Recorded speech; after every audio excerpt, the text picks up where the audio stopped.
दे, मुझे पता चल गया है तेरे किए नहीं होगा, तू करा नहीं पाएगी। तूने मेरे बड़े बेटे की शादी करवा दी, इतना सारा दान दहेज दिलवाया, इसीलिए तुझसे बात करने कराई थी मैंने कि जो है मेरे छोटे बेटे की भी शादी तू ही करवा दे, पर मुझे लगता नहीं कि तुझसे होगा। तो उस जितना बता रही है ना उतने में लड़के की शादी नहीं होती। मुझे अच्छा दान दहेज चाहिए, जैसे मेरे बड़े बेटे के ब्याह में मिला था। तो कह रही है ना कि ऐसा उसे तभी उतना दान दहेज मिलेगा जब वो सरकारी नौकरी करेगा ना, तो मैं अब उसकी शादी तभी करूंगी जब वो सरकारी नौकरी करेगा। अभी तो जा यहाँ से। अरे आंटी जी सोच समझ लो, पूरे मोहल्ले में मैं ही सबकी शादियाँ करवाती हूँ, और मैं आपको बता रही हूँ अगर आपने अभी नहीं की ना तो आप बहुत पछताओगी बाद में। लड़की की उम्र भी तो देखो, और ये सरकारी नौकरी की तैयारी कर रहा है, आज नहीं तो कल हो ही जाएगा। लेकिन जितना दहेज मिल रहा है उतने में संतोष करना सीखो। ये ना हो कि सरकारी नौकरी की इंतजार करते करते आपके बेटे की उम्र इतनी हो जाए कि कोई इसे अपनी लड़की ही ना दे। ऐसा कुछ नहीं होगा, मैं जो कह रही हूँ वही होगा मेरे घर में। और मैं अब मेरे बेटे की शादी तभी करूंगी जब वो सरकारी नौकरी करने लगेगा, तब तक तो मैं उसका ब्याह करूंगी ही नहीं। बड़े बेटे की शादी कर दी, जितना दान दहेज मिला उतना ठीक है, लेकिन अब छोटे बेटे की शादी में मैं और दान दहेज लूंगी। मोहल्ले की कमला की शादी भी तुमने, कमला के बेटे की शादी भी तुमने ही करवाई है ना, उसके यहाँ कितना सारा दान दहेज मिला है, बस इसीलिए कि उसका लड़का सरकारी है तो मेरा बेटा भी सरकारी बन के दिखाएगा। अभी तुम जाओ यहाँ से, कोई शादी वादी नहीं करवानी मुझे। अरे मम्मी जी जाने भी दो ना, थोड़ा तो दान दहेज मिल ही रहा है ना, उतने से काम हो जाएगा। बाकी देवर जी तो काम काज कर ही रहे हैं, प्राइवेट नौकरी ही सही कितनी अच्छी नौकरी कर रहे हैं, अपना घर बार तो चला ही सकते हैं ना। कर दो ना उनकी शादी, मेरी भी देवरानी आ जाए, मेरे भी हाथ बटाए। तूने सुना नहीं मैंने क्या कहा? तो इसकी बात सुन रही है? ये मेरी बहू है और मैं इसकी सास हूँ, ये मेरी सास नहीं है जो ये कहेगी और वही होगा इस घर में। मेरा कहा होगा और सब मेरे अंडर में है, और मैं अपने लड़के की शादी अब तभी करूंगी जब वो सरकारी नौकरी करेगा। अभी तो जाए यहाँ से। बुढ़िया पगला गई है, बुढ़वाएगी अपने बेटे को। अरे ठीक है जैसा तेरा मन कर। मैं तो कह रही थी तेरी ही भलाई की बात कर रही थी, अभी इतनी अच्छी अच्छी लड़कियां मिल रही हैं, इतना सारा दान दहेज मिल रहा है, उसमें इनको संतोष नहीं है। मोहल्ले की किसी औरत के बेटे के जितना दहेज मिला है उससे ज्यादा ही चाहिए इनको। हाँ नहीं तो करवा लेना अपने बेटे की शादी मेरे बगैर ही, देख लूंगी कैसे कौन करवाता है। आई बड़ी, मेरे बेटे की औकात कमला के बेटे की औकात से कम है क्या? अगर कमला के बेटे को उतना सारा दान दहेज मिल सकता है तो मेरे बेटे को उससे दुगना मिलेगा। हाँ नहीं तो बड़े बेटे की शादी तो ऐसे कर ही दी इतना कम दान दहेज में, अब छोटे की भी ऐसे नहीं करूंगी मैं अब समझदार हो गई हूँ, अब मैं सोच समझ कर अपने फैसले लूंगी। कमला के लड़के की शादी में मैंने देख लिया कितना सारा दान दहेज मिलना चाहिए, और अब मुझे सही सही पता चल गया है, अब मैं उतना ही लूंगी, चाहे उसके लिए मुझे इंतजार ही क्यों न करना पड़े। बेटा तू अपने पढ़ाई में ध्यान दे, खूब मन लगा कर पढ़ और सरकारी नौकरी कर।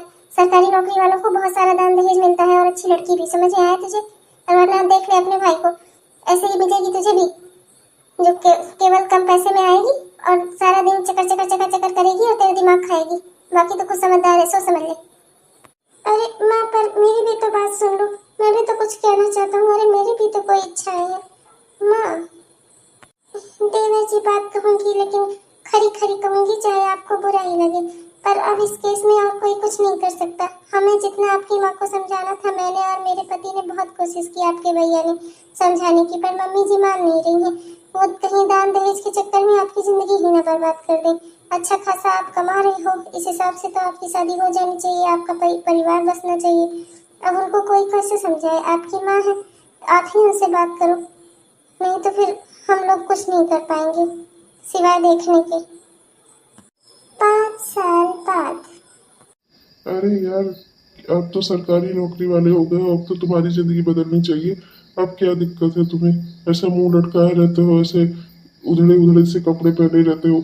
अरे कुछ अपनी जिंदगी में खुमार लाओ, कुछ अच्छा करो अपनी लाइफ में, खुश रहो।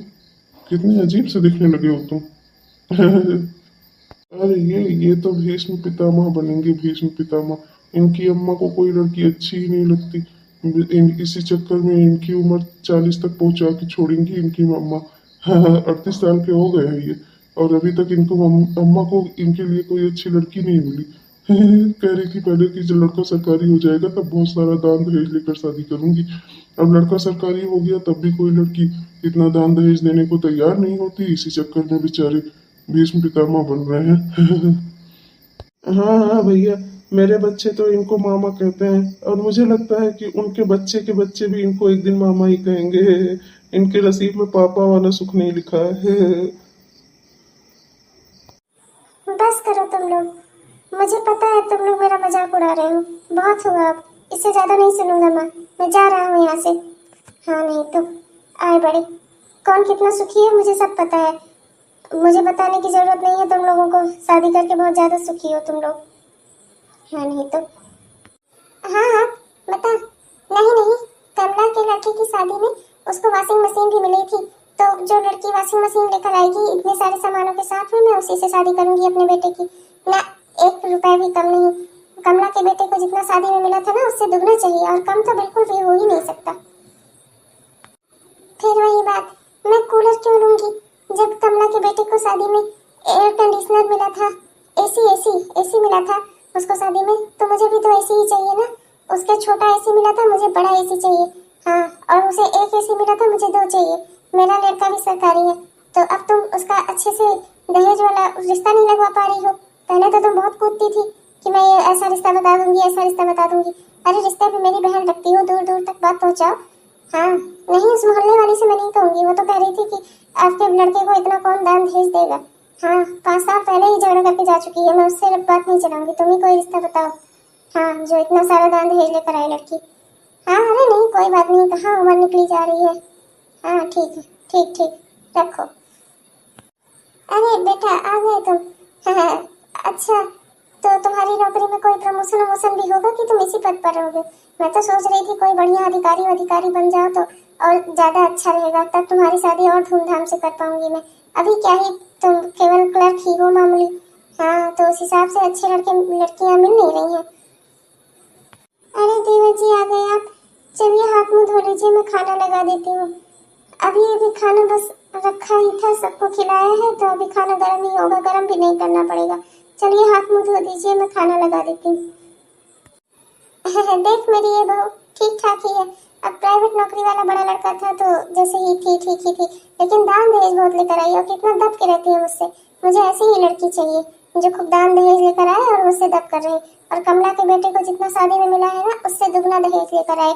हाँ मैं तो ऐसी ही बहू लाऊंगी तेरे लिए भी। बहुत हुआ, मैं बाहर वालों का प्रेशर तो झेलता ही हूँ, घर में मेरी अम्मा रोज मेरी शादी की बात चला चला कर मेरा दिमाग और खराब कर देती है। अरे आपको नहीं करना तो साफ साफ बता दो ना कि नहीं करोगी आप, फालतू में मेरा दिमाग क्यों खराब करती हो? ना मैं बाहर किसी को जवाब दे पा रहा हूँ, ना मैं अपने आप को समझा पा रहा हूँ। आपने मेरा दिमाग खराब करके रखा है, मैं पागल हो गया हूँ। नहीं खाना मुझे, खाना वाला भाभी।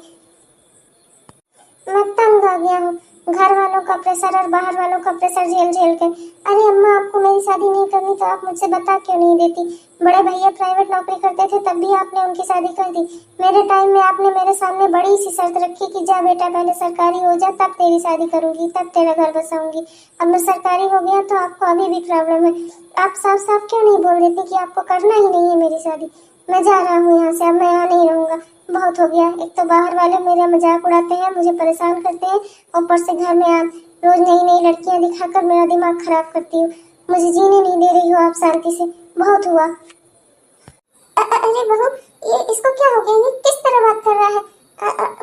मुझे समझ नहीं आ रहा है ये ऐसा क्यों बोल रहा है। अरे मैं थोड़ा दान दहेज चाहती हूँ तो क्या सब छाती पे लाद के ले जाऊंगी? इसी के लिए तो चाहती हूँ। दुनिया भर की माएं अपने बच्चों का भला सोचती है, मैं भी सोचती हूँ, तो इसमें बुराई क्या है? और देख मेरी ही शर्त रखने की वजह से ही तो ये सरकारी हुआ है, वरना ये इतना बड़ा पढ़ लिख कर इतना बड़ा क्लर्क बनता है। हेलो मौसी जी का फोन आया है। मम्मी मौसी जी कह रही है कि उन्होंने किसी लड़की को आपके घर भेजा है, आप देख लो और उसे बता दो पसंद करके, तो मौसी उससे भैया की बात आगे चलाए। हाँ हाँ मौसी ठीक है, मैं मम्मी को बता दी हूँ। अच्छा मौसी कह रही है मम्मी जी कि वो बस आधे घंटे में घर पहुँच रही है, आप लोग तैयार रहिए। ठीक है मौसी जी, नमस्ते। नमस्ते आंटी जी, मुझे रीना जी ने भेजा है यहाँ पर, उन्होंने कहा कि आप उनकी बहन हैं, आप मुझे वो लड़का दिखा दीजिए जिससे मुझे शादी करनी है। आप ही का बेटा है ना, बताइए ना कहाँ है वो, मुझे भी देख लूँ, मैं भी पसंद करूँ। अरे जी वो मैं ही हूँ, और मुझे आप बहुत पसंद हो और आपको भी मैं बहुत पसंद होना चाहिए, मुझ में कोई कमी नहीं है। देखो ठीक ही ठाक हूँ मैं, सब कुछ बढ़िया है। क्या बढ़िया है? हाँ इतनी बेशरम लड़की, रीना से ऐसी उम्मीद नहीं थी है मेरी बहन, और ऐसी लड़की भेजी है उसने। हाँ नहीं तो कह रही थी बहुत सारा दान दहेज लेकर आएगी ये क्या दान दहेज लाएगी, इसमें तो कोई संस्कार ही नहीं है। ऐसे कपड़े पहन के आई है लड़का देखने, वो भी अकेले, ऊपर से जो है ऐसे टपर टपर टपर करके बोल रही है, इस जैसी लड़की को मैं अपने घर की बहू बनाऊंगी? मेरा दिमाग खराब है। मुझे मेरी बड़ी बहू जैसी बहू चाहिए जो साड़ी लपेट कर दिन रात घर में रहे और मेरा कहना माने। हाँ, नहीं तो इसके जैसी लड़की नहीं चाहिए मुझे। मेरे देखो कैसे कपड़े पहनी है इसने, वैसे कपड़े पहनने वाली लड़की को मैं अपनी बहू बनाऊंगी? मेरा दिमाग खराब है। ओह आंटी जी, बहुत हुआ, मेरे कपड़ों पे आप कोई कमेंट नहीं करो। और जहाँ तक बात रह गई, ये सब मॉडर्न जमाने के कपड़े हैं। और घर में रहने वाली बात रह गई, तो ये आपकी बड़ी बहू ही ऐसी होंगी जो इतना सारा दान दहेज लेने के बाद भी घर में पड़ी रह के घर के काम करेंगी नौकरानियों की तरह। मैं इतना सारा पैसा लेकर आऊंगी ना, तो मैं घर में बैठकर आराम करूंगी और बाकी सब मेरा काम करेंगे। मुझे जो है काम करने की जरूरत नहीं है। अगर काम ही करना होता तो मेरे पापा इतना सारा दहेज क्यों देंगे भला आपको? उनका भी दिमाग खराब है। और तुम्हारे यहाँ तो मैं शादी बिल्कुल भी करूंगी ही नहीं। तुम्हें मेरे कपड़ों से परेशानी है, मेरी आज़ादी से परेशानी है। तुम्हारी जैसी बुढ़िया जिस घर में होगी ना, उस घर में कोई लड़की आना ही नहीं चाहिए। हाँ, नहीं तो रखो अपने बेटे को अपने पास। चली मैं तो। अरे सुनो तो, ये कैसे बात कर रही हो तुम? अरे बड़ों से ऐसे बात नहीं करते, ये तो तुम्हारी होने वाली सास है, सास। ओह मोटी वाली दीदी, तुम समझ लो ये तुम्हारी सास होंगी, मेरी सास वास नहीं है। इनकी जैसी को मैं अपनी सास वास नहीं बनाऊंगी। हाँ, नहीं तो मैंने सोचा था कोई मॉडर्न घर होगा, जब इतना सारा दान दहेज लेकर जाऊंगी तो वहाँ बैठ के आराम से खाऊंगी। और ये मुझसे कह रही है कि काम करोगी घर का और इनके मन का कपड़ा पहनोगी। अरे मतलब मेरी कोई आज़ादी ही नहीं है। इस घर में कैदी लाना है तुम लोगों को कि बहू? तुम ही रहो इस घर में, मैं तो चली। हाँ, तो करने में चली ही जाओ। क्या करने यहाँ खड़ी होकर बकवास कर रही हो? मैंने तो तुम्हें पहले ही रिजेक्ट कर दिया और मेरा बेटा वही शादी करेगा जहाँ मैं चाहूंगी। तुमसे पूछ के हम लोग कोई काम नहीं करेंगे। जाओ तुम अपने घर को। तुम्हारी जैसी लड़की को मैं भी अपने घर की बहू नहीं बनाऊंगी, चाहे तो कितना भी दहेज लेकर आ। काम नहीं करना इनको, ये पैसा लाके बड़ा काम कर रही है। अरे मम्मी जी, कुल मिलाकर ये रिश्ता भी हाथ से गया। अरे आप क्या सोच रही हो? क्या भैया की शादी होने भी दोगी कहीं? मेरी देवरानी कभी आएगी भी कि ऐसे ही मैं सपना ही देखती रहूंगी? दिन रात इस घर में काम करते करते मैं थक जाती हूँ। सोचती थी कोई देवरानी होती तो मेरा हाथ बटाती, पर लगता है अब ये समय मेरे बुढ़ापे में ही आए शायद। अब तो ये मुमकिन लगता नहीं। अरे बेटा, ये तो क्या कर रहा है? तो कहाँ जा रहा है? अरे तो बैग वैग लेकर कहाँ जा रहा है? अरे बेटा मेरी बात सुन, क्या हुआ? माँ मेरा बैग मुझे वापस कर दो, मैं अब यहाँ और नहीं रहूंगा। तंग आ गया हूँ मैं यहाँ की जिंदगी से। बाहर लोग मेरा मजाक उड़ाते हैं, घर में आप जीने नहीं देती। रोज एक नई नई लड़की लेकर आती हो, फिर उससे रिश्ता तय करती हो, फिर तोड़ देती हो। आपको पैसा चाहिए ना, आपको अपने बेटे की खुशी से कोई मतलब नहीं है। मैंने तो आपसे कहा कि संस्कारी लड़की लेकर आओ, मुझे पैसे की जरूरत नहीं है। मैं इतना कमाता हूँ कि मैं उसको खिला लूंगा। अब तो मेरी सरकारी नौकरी भी है, लेकिन नहीं, आपको अब उस सरकारी नौकरी का भी दाम चाहिए। आपको अपना बेटा बेचना है ना, तो मैं बिक नहीं पा रहा हूँ। मैं खराब मटेरियल हो गया हूँ। अब लोग मुझे पसंद नहीं कर रहे हैं, मेरी उम्र भी बढ़ चुकी है। कोई अच्छा घर वाला मुझे अपनी लड़की नहीं दे रहा है। अब तो मेरी उम्र 38 साल हो गई है। अब कौन मुझे अपनी बेटी देगा? अब मेरा टाइम पीरियड खत्म हो गया माँ। अब मैं आपके काम का नहीं रह गया, अब मुझे जाने दो। मैंने विदेश में अप्लाई किया था, अब मैं जा रहा हूँ। मैं विदेश में रहकर काम करूंगा, यहाँ मेरे लिए कुछ नहीं है। अरे सुन तो बहू, ये क्या कह रहा है? ये यहाँ से विदेश जाने की बात कर रहा है। अरे बेटा ऐसा क्यों कह रहा है तू? मैं समझ गई कि आज तक के मेरे सारे फैसले मेरे गलत फैसले थे, पर अब मैं सब कुछ ठीक कर दूंगी। ए बहू, तू उस ललिता को फोन लगा, उससे बोल कोई अच्छी लड़की बताए मेरे बेटे के लिए। अब भले ही मेरे बेटे की उम्र 38 साल हो गई हो, लेकिन अब तक वो सरकारी तो है, और उसने तो एक बच्चियों के बाप तक की शादी करवाई है। तो मेरा बेटा तो अभी कुंवारा है, बस 38 साल का ही है। तो उससे कह कोई अच्छी लड़की बताए मेरे बेटे के लिए, मैं तुरंत ही उससे उसकी शादी करा दूंगी। अब मैं बिल्कुल भी देर नहीं करूंगी। बेटा तो फोन कर उसको। बहू जी, मुझे ललिता जी ने भेजा है। यही है मेरी बहन, इसी के लिए मैं लड़का देख रहा हूँ। वो पढ़ाई के चक्कर में ना इसने अभी तक शादी नहीं की है। अब बहुत मुश्किल से तो इसको तैयार कर पाया हूँ मैं शादी के लिए। लेकिन इसकी एक शर्त है कि ये शादी के बाद भी पढ़ाई करेगी। अगर आपको मंजूर हो तो फिर मुझे भी ये रिश्ता मंजूर है। मुझे अपने बहन की खुशियाँ बहुत प्यारी हैं। अरे बेटा इधर आ, तू मुझसे बात कर। तो कम से कम संस्कारी तो है। मुझे अब पता चल गया कि रुपए पैसे दान दहेज सबसे बड़ा संस्कार होता है, और जिस लड़की में संस्कार हो वो अपने आप में एक दहेज है। तू इधर आ, तू शादी के बाद भी पढ़ना चाहती है ना, तुझे पूरा सपोर्ट है। हम सब तुझे सपोर्ट करेंगे। तू जो भी मुकाम हासिल करना चाहती हो कर लेना, पर तू शादी करके मेरे ही घर में आ बेटा। इधर आ। आंटी जी, मैं डॉक्टर बनना चाहती हूँ और मैं नीट की तैयारी कर रही हूँ, नीट के एग्ज़ाम की। तो अभी मुझे तैयारी करते हुए 5 साल हो गए हैं। अब बिल्कुल मेरा सिलेक्शन हो जाएगा इस बार। मैं और अच्छी तैयारी करूँगी, पर जब तक मैं तैयारी करूँगी तब तक आप लोगों को मेरा साथ देना होगा। मैं शादी के बाद भी अपनी पढ़ाई जारी रखूँगी। अगर आपको ये सही लगता है तो मुझे भी ये रिश्ता मंजूर है फिर। अरे ये आपकी बड़ी लड़की है क्या? ये भी कुंवारी लगती है। मैंने भी अब तक अपनी बहन के लिए शादी नहीं की। अगर ये वाला रिश्ता भी आपको मंजूर हो तो ये रिश्ता भी मंजूर कर लो। देखो हम लोग पर्सनालिटी से भी एक जैसे ही लगते हैं। मुझे ये बहुत पसंद है आपकी बड़ी वाली लड़की। क्या नाम है आपका? अरे भैया वो शादीशुदा है, शादीशुदा। वो मेरी बड़ी बहू है, वो उसकी शादी नहीं करनी मुझे। हाँ नहीं तो ये तो यही तो एक सहारा है मेरा। इसको विदा कर दूंगी तो मैं कहाँ जाऊंगी? ये मेरे बेटे की पत्नी है। ओह अच्छा। वैसे आप बहुत अच्छी लग रही हैं। मुझे बहुत पसंद आई आप। हाँ, अगर आपने थोड़ा जल्दी ना की होती शादी करने में तो मैं तो शादी कर लेता आपसे। देख लीजिए देवर जी, यही है मेरी नई देवरानी मम्मी जी, और मैंने इसे ही आपके लिए चुना है। बहुत ही अच्छी है, बहुत ही मीठा बोलती है, पर इसकी एक शर्त है, ये शादी के बाद भी पढ़ाई करेगी। ये डॉक्टर बनना चाहती है ना, तो हम लोगों को तो पूरा सपोर्ट है। अब आप सोच लो आपको क्या करना है। मेरी तरफ से तो पहले से ही हाँ है भाभी। आप लोगों का बहुत बहुत धन्यवाद। इतनी सुंदर लड़की ढूंढी आप लोगों ने मेरे लिए, वरना मुझे तो लगा था कि अब मुझे कोई एक बच्चे की माँ ही मिलेगी। अच्छा तो आंटी जी चलता हूँ मैं। मेरी तो हो नहीं पाई, बस अपनी बहन की शादी करा दूंगा फिर। हाँ चलूँ उसी की तैयारी करूँ, वरना दो दो शादियों की इकट्ठा तैयारी करता। और बहन जी मुझको बहुत पसंद थी। देखा बेटा, तेरी शादी के चक्कर में मेरी बहू का रिश्ता फिर से तय हो रहा था। ये तो इसके पीछे पड़ गया था इससे शादी करने के लिए। बहू तो मुझे हमेशा सही समझाती थी। अगर मैंने तेरी बात मान ली होती तो अब तक मेरे घर में दो नन्हे नन्हे बच्चे खेल रहे होते, तेरे बच्चों की तरह। वो भी सब बड़े हो रहे होते, मुझे दादी दादी कह रहे होते, कितना अच्छा लगता मुझे। पर मैंने ही कुछ गलत फैसले किए जिसके गलत परिणाम हुए। बेटा तू हमेशा सही कहती थी।